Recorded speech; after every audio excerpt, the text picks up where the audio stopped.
我是希望看到江豚逐鱼迎北风那种场景，这种画面非常美。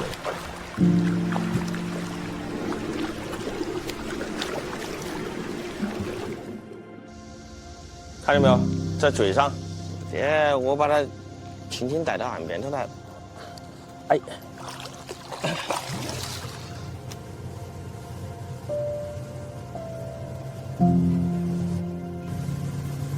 在这个渔政监察室，很多人不理解这是什么单位。最主要的工作吧，就是长江生态保护，也是保护长江渔业资源。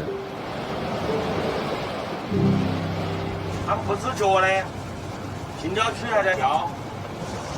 小货物都不要带走啊，如果现场放生了啊。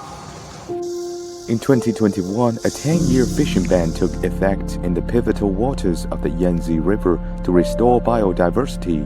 Over the following 3 years, the Fishery Administration Supervision Detachment, led by Mo, has stopped illegal fishing over 10,000 times. 这种工作它是一个长期化的坚持的工作，现在就是久久为功，不要松懈，一直干下去。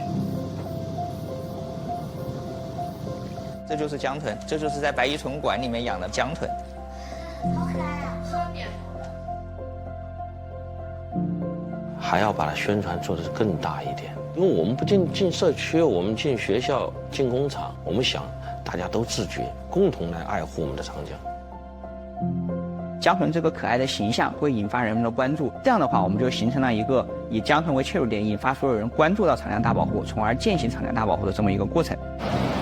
In 2022, 193 species of fish were monitored in pivotal waters of the Yangtze River Basin, an increase of 25 species compared to 2020.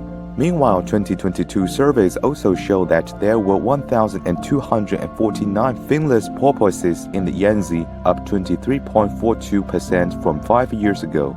这几年的持续观察中，我们发现了不低于4头的江豚的新生，而是我们看到这群江豚是以宜昌为家了。长江大保护是一个持久战，我们现在只度过了困难期，